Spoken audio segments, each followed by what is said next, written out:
put the brake pads into the caliper. These particular pads did not have a wear tab, so orientation was not an issue with this. Put the dowel pin first and aligning the hole for the cotter pin. Once you get the dowel all the way in, you can put the cotter pin in.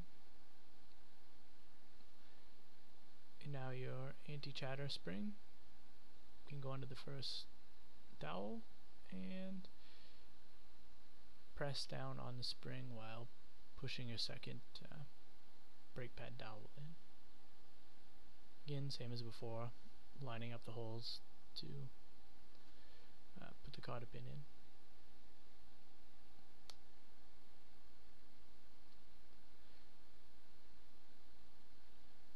Once this is complete, make sure your cap for the bleed screw is on and that the bleed screw is tight. And to finalize the installation, you'll put the